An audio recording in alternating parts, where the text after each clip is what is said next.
Bonjour Marvin. Bonjour. Bienvenue dans mon incroyable histoire. Merci beaucoup. Marvin, tu viens de nulle part, tu n'es personne, mais toi tu y crois et tu te bats. Puis un jour, c'est inouï, tu décroches un contrat avec la star des stars et à 20 ans à peine, ça te propulse dans une autre galaxie. Je suis passé quand même de Nancy à Beyoncé là. Je suis arrivé au plus haut niveau. Je vais travailler pour Renaissance World Tour de Beyoncé, ça c'était incroyable. Il vous reste une demi-heure avant le service. Et on dit oui, chef. Dès l'âge de mes 15-16 ans, j'ai très peu d'amis. J'essaie de passer du temps autre part qu'à l'école. Quand je finissais les cours, à la place d'aller prendre le goûter, moi à 17-18 heures, j'allais à l'imprimerie. Je partais, je demandais à mes amis qu'est-ce qu'ils en pensent. Mes amis, très peu d'amis que j'avais, je demandais oui, qu'est-ce que t'en penses? Est-ce que ça serait pas sympa de faire des t-shirts, faire des pulls? Qu'est-ce que tu faisais à l'imprimerie? Franchement, déjà, je comprends pas pourquoi on m'a accepté. J'arrive, j'ai 15 ans, j'ai pas d'argent, je vais à une imprimerie, je lui dis bon bah moi j'aimerais bien faire broder ça sur mon t-shirt, j'ai dessiné ça, qu'est-ce qu'on peut faire? Qu'est-ce que tu dessinais par exemple? Je dessine des pantalons, je dessine des casquettes, je dessine des sacs, beaucoup de t-shirts. C'est surtout par là que j'ai commencé, vu que je m'appropriais par rapport à mon style, qui était très sportswear, très streetwear. Quand je commençais à faire ça, j'avais subi quelques moqueries. C'était pas facile. La plupart du temps, je faisais des petits tweets, je marquais un petit peu ce qui se passait dans mon histoire, mais je mettais une petite écriture sur Instagram ou sur Twitter où je disais bon bah j'ai lancé mes premiers t-shirts, ils sont en ligne, vous pouvez les acheter. Puis il y a des gens de mon lycée qui commentaient en disant mais on s'en fout Marvin.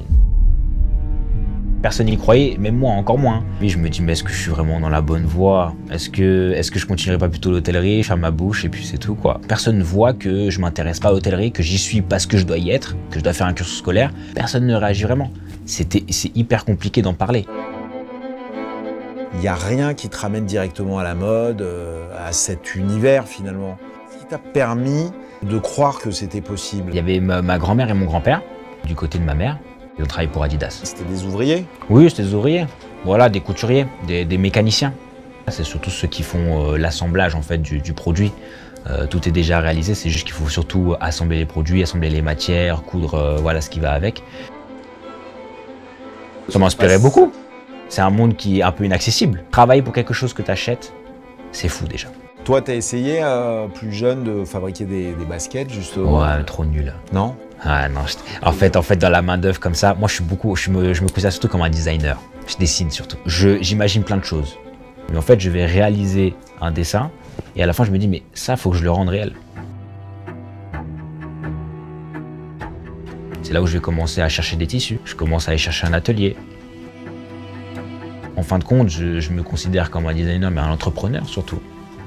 Donc un artiste entrepreneur. Parce que quand à 17 ans, tu te dis je vais lancer une marque de vêtements, c'est pas tout le monde qui pense comme ça. À 17 ans, normalement, tu te dis pas je vais créer ma marque de vêtements, tu te dis hop, je vais aller réviser mon bac blanc, mon bac de français. Quand en fait, j'ai pas du tout eu les mêmes idées que tout le monde. Et moi, mon talent, c'était ça. C'est juste d'être ambitieux, quoi. Oui, mais quand même d'avoir des idées. Ah ouais, les idées. En fait, t'as de l'imagination, t'as de la créativité, et t'imagines des dessins, t'imagines des pièces, quoi. Je dessinais des tenues entières. Je redessinais même les costumes qu'à l'école on portait. Je dessinais les costumes, j'imaginais même, je me disais mais pourquoi pas, je pourrais pas sponsoriser l'équipe de foot de ma ville de Nancy, je crois que ça s'appelle la SNL, je crois, je sais plus c'est quoi. Je suis nul en foot, mais... Ok. Bref, en gros, j'imaginais un peu comment je pouvais habiller les sportifs du club et tout. Donc vraiment, tout partait de mon imagination. Mais je commençais surtout à écrire des mémoires. Des mémoires, c'est-à-dire? J'écrivais limite des mini-bouquins, quoi. Mais qui racontent quoi? Qui racontent comment je vais réaliser mon rêve, en fait. Ah bon? Ça, je l'ai jamais dit à personne, je l'ai jamais montré à personne. C'est vrai? C'est encore rangé dans des affaires chez ma maman, je crois que personne n'est au courant. Mais t'écris quoi, par exemple? J'écrivais un petit peu jusqu'où je devais aller pour réussir. Ok, je veux être au même niveau que des grands designers ou des grands créateurs. Comment je vais réussir? J'écris un peu les schémas. Je dis alors ok, il faut que en 2018, je sois à Paris, que je fasse ça. Ok, en 2020, il faut que j'aille à faire ça. 2023, il faut que j'aille faire ça, etc. On va voir après, mais t'as réussi là ces différents objectifs jusqu'à 2023? Et jusqu'en 2020, oui. J'avais noté qu'en 2017-2018, je voulais organiser mon premier événement à Paris et je l'ai fait. J'ai fait une boutique éphémère sur 2 jours. Je commence ma boutique éphémère. Le premier jour, la famille de Bob Sinclair qui arrive, Chacola qui faisait à l'époque groupe des 4 queues, rappeur, Lucien Jean-Baptiste, c'est un acteur Et réalisateur de films. Réalisateur de films, et oui, qui fait aussi des voix, je crois. J'ai 17-18 ans, je suis à peine majeur, je vois qu'il y a ça qui vient, mais c'est pas possible. Mais on dit que les pensées sont créatrices, c'est-à-dire qu'à force de penser des choses, on finit par s'en approcher. C'est une des techniques pour réussir, quoi, de penser son succès. J'aime un peu la gloire, j'avoue, c'est un petit truc pour moi. Non, mais en fait, ça me dérange pas d'être vu, ça me dérange pas en gros de montrer ce que je sais faire. Donc c'est plus que ça, là tu dis ça me dérange pas. J'aime un peu la gloire. Ça veut dire quoi? En fait, ça veut dire que j'aime montrer que je suis capable de faire ça. C'est un peu une recherche de reconnaissance là où j'en ai pas eu. Moi, j'ai pas forcément été reconnu par ce que je faisais par mon père ou ma mère. Et du coup, je cherche la reconnaissance autre part, par le public. Donc je faisais tout pour être en lumière. C'est ça que je mettais en avant finalement mes dessins, c'est pour ça que je partais à Paris pour explorer. C'est parce que j'étais pas reconnu, même au lycée, j'étais pas reconnu pour ce que je faisais. C'est pas un truc qui peut être trop... le mec cherche la gloire, il force à avoir... Non, c'est juste que en fait, c'est un ressenti, c'est un sentiment. Ça devait les énerver, ça, dans ton école hôtelière, si tu avais déjà cet état d'esprit à chercher la lumière, à dire moi, regardez ce que je fais, je voudrais dessiner les maillots de l'équipe de Nancy, etc. Mais t'estimes, tu te l'as raconté un peu que... Bah justement, j'évitais d'en parler, parce que sinon, à tout moment, on allait vraiment penser que j'allais me prendre pour je sais pas qui, quelqu'un que je suis pas. Mais est-ce que tu crois pas qu'il faut avoir un gros ego pour y arriver comme ça, pour être dans la lumière Ouais, carrément. Pour séduire?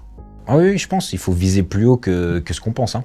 Donc toi, tu décides de te rapprocher de Paris et à 18 ans, après le bac, tu as ton bac quand même en école hôtelière. Quels sont tes moyens financiers et qu'est-ce que tu commences par faire? Donc quand je pars, la première étape, c'est de convaincre mes parents. Donc je trouve une école sur Parcoursup. C'est une école de mode? Même pas. C'était juste un argument pour dire à mon père et ma mère, je vais sur Paris pour faire ma vie, mais j'acceptais pas encore le fait de devoir dire pourquoi je suis. D'accord, mais c'est une école de quoi? C'est un BTS de management. Ok. Rien à voir avec un truc management international. Je pars à Paris avec 0 €. Je réussis à avoir une petite bourse avec lequel du coup je paye pratiquement à 100% le petit appart que j'avais à Épinay-sur-Seine. Je découvre en fait vraiment ce que c'est déjà. Je découvre vraiment ce que c'est, à quel point c'est difficile. On est tous des gens qui veulent manger quelque chose en fait. Et j'arrive, je suis pas le seul à avoir des rêves. Le jour de la rentrée, en début septembre, on me convoque pour aller commencer les cours, j'y vais pas. Donc à partir de mes 18-19 ans, j'ai arrêté les cours pour me consacrer enfin à 100% à la mode. Tes parents le savent à ce moment-là que t'arrêtes? Bah là, il n'y a plus le choix de le savoir. Il n'y a plus le choix de le savoir. Donc là, oui, j'en parle. Mon père toujours un petit peu en survolant. Ma mère, elle le sait. Je lui dis, maman, écoute, moi j'ai une marque de vêtements. Enfin, pour moi, j'avais déjà une marque de vêtements. J'ai une marque de vêtements, je suis à Paris, laisse-moi 2 ans. Je travaillais au Galeries Lafayette pour faire de l'argent. Magnifique d'ailleurs, Boulevard Haussmann qui me rapproche beaucoup de mon domaine, qui est au final les vêtements. Parce que c'est là où tu as toutes les marques de luxe, tu as les marques de vêtements, tu as Citadium, tu as Printemps, Galeries Lafayette, tu as toutes les marques à Haussmann. Je travaille là-bas tout l'été. C'est ton premier été à Paris. Premier été à Paris. Et t'es là-bas, comme tu dis, t'es au centre du centre de Paris et en plus dans ce milieu où il y a toutes les grandes marques Exactement. de luxe et de prêt-à-porter. Et ça, j'y accroche. Donc là, ça fait 2 ans que t'es à Paris. Ouais. Vu que j'ai commencé à être à Paris fin 2018, début 2019, début 2019, le Covid commence à taper jusque 2021. Donc je suis à Paris en plein Covid. On est tous arrêtés de travailler et puis c'est là où, en étant à Galeries Lafayette, mais en étant en arrêt à cause du chômage partiel qu'on a connu, c'est là où je me fais appeler par un contact à moi. Il me dit, Marvin, je sais que t'es dans les sapes, je sais que t'aimes bien les vêtements, il y a un clip à tel endroit, telle adresse, viens avec une valise remplie de vêtements. Moi, je prends l'opportunité, je me dis, mais je suis venu pour ça, en fait. Je sais même pas ce qui m'attend là-bas, hein. Je suis venu pour ça, j'y vais. C'est là où je me rends compte, du coup, que c'est un clip pour des chanteurs et des rappeurs. Je me rends compte que je dois aider à les habiller, en fait. Et tu pars avec une valise de quelle fringue? C'est la question, c'est que même moi, je ne savais pas quoi mettre au départ dedans. Je me dis, mais en fait, pour qui je vais habiller? Ils me disent, prends des vêtements pour mec, pour homme, viens avec un maximum, voilà un peu la thématique du projet. Donc moi, je commence à démarcher pour la première fois des showrooms, des marques de vêtements, des agences de presse. Et ils commencent à me prêter des vêtements aléatoires. et avec lequel je dois réussir à créer des tenues. Donc créer des tenues avec des vêtements aléatoires comme ça, c'était assez compliqué. Donc je prends le métro, j'ai une grande valise, vraiment une belle grande valise où j'ai plein de vêtements différents dedans, de plusieurs marques, toutes marques un peu. Ces marques, elles t'ont prêté ces vêtements? Elles ont accepté. En fait, dès ce moment-là, dès qu'on m'a dit Marvin, viens pour un clip, je me suis dit, ça c'est un métier de styliste. Donc je me suis dit, je vais prendre le statut d'un styliste. Même si je suis pas officiellement un styliste, je me dis, je vais prendre le statut d'un styliste, c'est par là qu'il faut que ça commence. Cette collaboration, c'est une des premières collaborations où tu commences à tilter que il y a un truc à faire et tu commences à comprendre un peu les rouages du truc. Tu vas en enchaîner régulièrement? Plusieurs. Je fais beaucoup de stylisme au fit. On m'appelle beaucoup pour habiller des célébrités, habiller des rappeurs, des mannequins et habiller des marques. Pour des publicités, plein de choses. Donc là, je commence à me dire, en fait, je suis un styliste, quoi. En 2022, tu contactes un gars qui pèse, ou en tout cas qui peut peser sur ta carrière à toi, quoi. C'est vrai. C'est le cousin d'une star. Je sais que c'est un styliste, mais je ne le connais pas trop. Il s'appelle Kelvin Moody, qu'on appelle KG dans le milieu. Et en gros, je le suis sur Insta depuis quelques mois. Lui aussi me suit en retour, surprenant déjà. Et puis, je lui envoie un message, je dis « Bon, je sais que tu es à Paris. Moi, j'aimerais bien en apprendre plus sur ton métier, parce que le métier styliste aux États-Unis, c'est pas le même niveau qu'en France. » Il accepte ma rencontre, sans forcément me connaître. C'est Paris Fashion Week, on sort, je suis à Paris, Paris. Donc, let's go, quoi. J'y vais au final, voilà, il m'a dit ouais, t'as un bon style et tout. J'en apprends énormément durant cette soirée. Il m'avoue aussi tout, hein, le salaire que ça peut avoir, l'ampleur qu'il y a aux États-Unis, comment ça se passe, c'est quoi l'envers du décor, etc. On reste des heures ensemble à parler. Et c'est là où il m'avoue que du coup c'est le cousin de Beyoncé.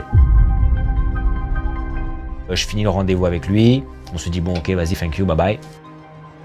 Quelques mois après, début 2023, moi, je suis beaucoup ce qui se passe dans la musique. Je vois que Beyoncé annonce une tournée mondiale. Et le styliste en question que j'ai rencontré en 2022 m'envoie un message début 2023. Il me dit « Marvin, je suis arrivé à Paris. Si tu veux, j'ai un job pour toi. Rendez-vous à telle heure, telle adresse. Tu seras payé tant. » J'y vais, je ne pose pas de questions.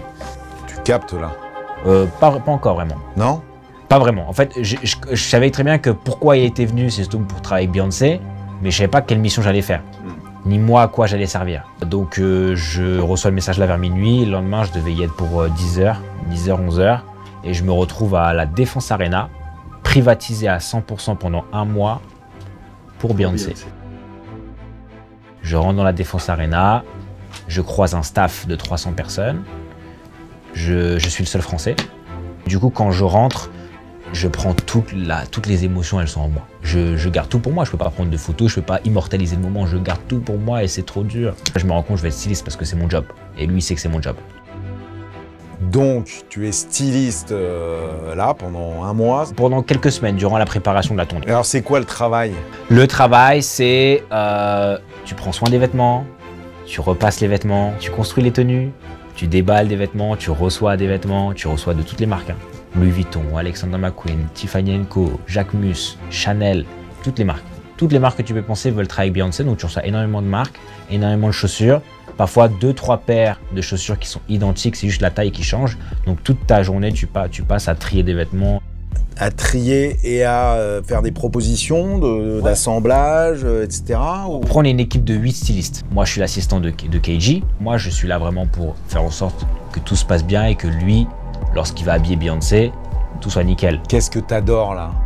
Parce que là, c'est adrénaline et je me dis que je suis arrivé au plus haut niveau. C'était fou quoi, dire je vais travailler pour Renaissance World Tour de Beyoncé, ça c'était incroyable. Vraiment, pour le coup, c'était un truc de fou. Pourquoi c'est le plus haut niveau, Marvin, ça? C'est l'égal de Michael Jackson en femme. Tout simplement déjà pour commencer, 30 ans de carrière, régularité de dingue. Et aussi parce que en fait, c'est un rêve de se dire que tu es un Français, que tu vas travailler avec les États-Unis en fait, parce qu'au final, l'Amérique c'est là où le divertissement est le plus monstrueux dans le monde. C'est leur domaine le divertissement. Donc en fait, c'est là où tu atteins le Graal. Beyoncé, c'est aussi la reine, l'extravagance, le sexy, le tout en fait. Dans tout? Dans tout, dans les vêtements, dans la façon de travailler, dans tout est là en fait. C'était la première fois que je travaillais comme ça. Et puis franchement, expérience de fou. Et c'est là où je dis bon là c'est bon, je vis vraiment du stylisme. Je suis passé quand même de Nancy à Beyoncé là. Est-ce que c'est partagé ça dans le monde justement? Le Graal aujourd'hui c'est d'habiller Beyoncé? Non. Non. Ça c'est des rêves perso. Habiller des mannequins pour Chanel par exemple, je sais pas. Ou même habiller Brad Pitt ou Leonardo DiCaprio. Parce qu'eux-mêmes aussi ils ont des styles. C'est ça qu'il faut comprendre. C'est qu'en fait chaque personne qu'on voit dans la télé ou quoi, ils ont des styles. C'est des gens qui les habillent. C'est pas leurs vêtements à eux. Les gens ils ont pris des vêtements qui appartiennent à des stylistes. Et tu rencontres Beyoncé quand même? C'est une rencontre assez rapide. Ouais mais bon. Oui, il y a quand même, après c'est de la politesse. Il y a des bonjours, il y a des salutations, il y a des regards. L'une des personnes qui m'a dit bonjour en premier, c'était Jay-Z à la cafétéria. Et il m'a salué parce que vu que j'étais l'un des seuls Français, il mange tout seul à table, et c'est là il me dit bonjour parce qu'il a vu que j'étais seul. Mais c'est des rares moments. Après le reste du temps, c'était travail, travail, travail. T'as essayé de faire la différence quand t'étais là-bas, tu dis on était 8 stylistes. Ouais. Donc ça se tire la bourre, non? Il faut se faire remarquer, il faut essayer de proposer des choses différentes. Différentes, c'est le mot qui t'a construit. Il faut quand même que tu montres que tu en vaux la peine. Ça, c'est clair. Tu peux pas être là et ne rien faire et ne faire seulement ce qu'on te dit de faire. Il faut quand même que tu fasses des propositions. Il faut montrer de quoi tu es capable. Mais dans tous les cas, j'arrive quand même dans un milieu où ils sont établis. Ça fait 10 ans ils sont dans le métier. Moi, à ce moment-là, j'avais même pas encore 23 ans. J'avais 22 ans. À 22 ans, je découvre le monde, moi. Donc même si je voulais en imposer, c'était compliqué. Mais je me disais qu'il y avait quand même quelque chose à faire. T'as quand même réussi ton coup, tu crois? J'ai quand même réussi mon coup. En travaillant pour Beyoncé, il y a des choses qui m'ont surpris, mais positivement. C'est des façons de travailler.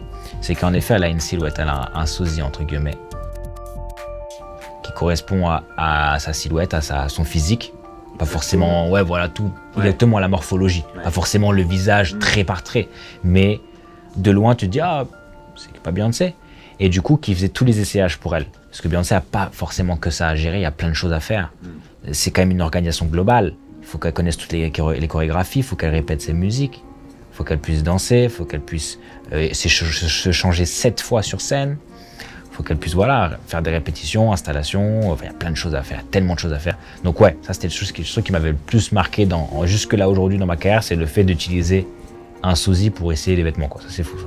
Donc comme c'est pas forcément elle qui choisit aussi, du coup, faut choisir à sa place. Il faut savoir ce qu'elle aime. Qu'est-ce qu'elle aime, Beyoncé, aujourd'hui? Bon, elle aime à partir du moment où il faut se mettre en avant, que ce soit sexy, chic, bling bling, le plus unique aussi possible. Et la plupart des vêtements qu'elle porte, c'est customisé. Mais vraiment, voilà, le plus luxueux possible et vraiment quelque chose qui la respecte elle et qui respecte les marques. C'est une patronne, c'est une bosseuse, donc elle cherche vraiment d'être pointilleuse partout. C'est en 2023 où je me convoque pour le Festival de Cannes. Gros step.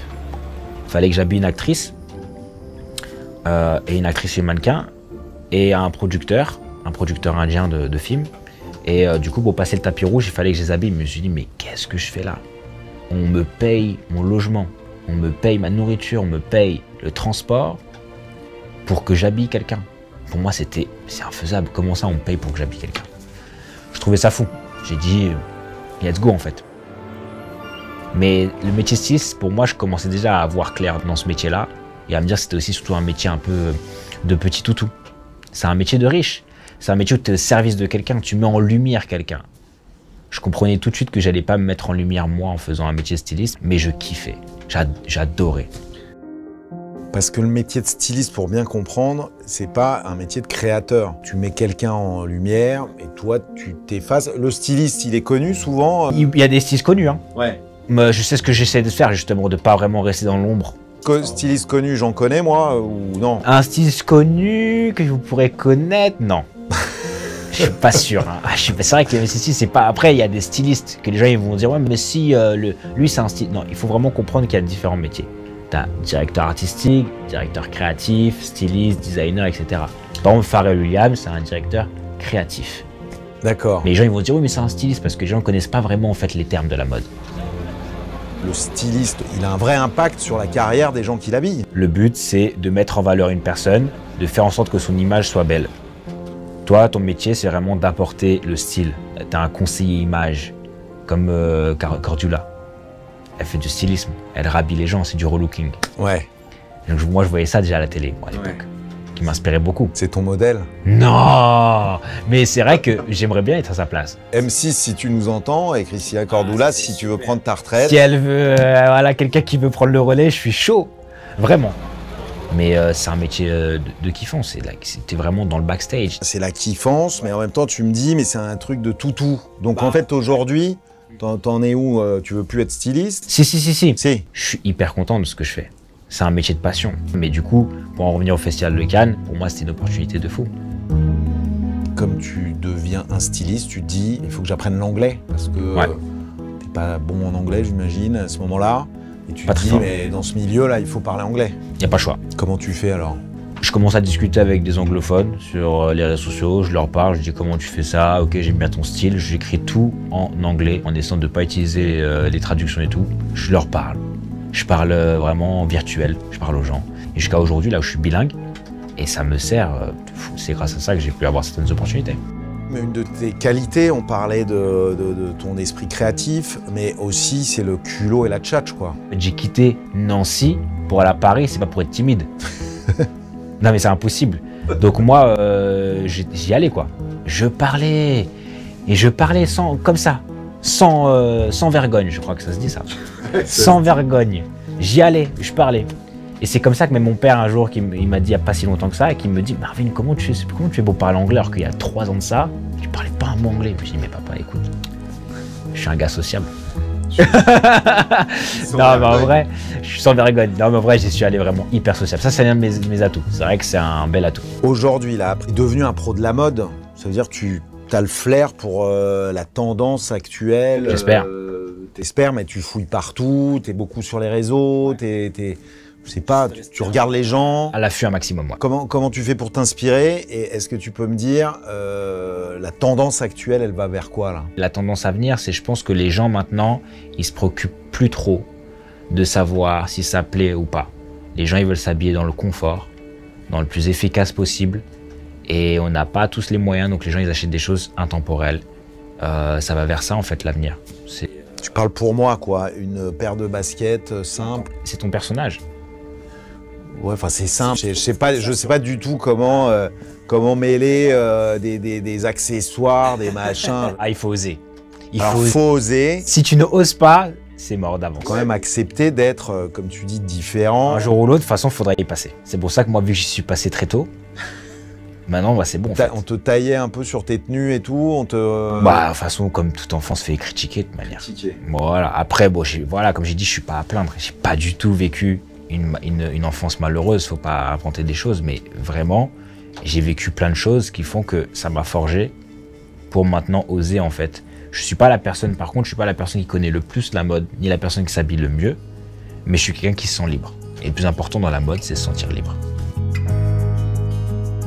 Après l'expérience Beyoncé, ce truc qui est l'étape suprême qui te propulse vers autre chose, tu es quoi? Tu es styliste? Tu tends vers autre chose? C'est quoi ton... Maintenant, j'aimerais me focaliser un maximum dans ma marque. C'est pour ça que je vais bientôt faire un défilé pendant la Paris Fashion Week. Mon premier défilé que je vais organiser.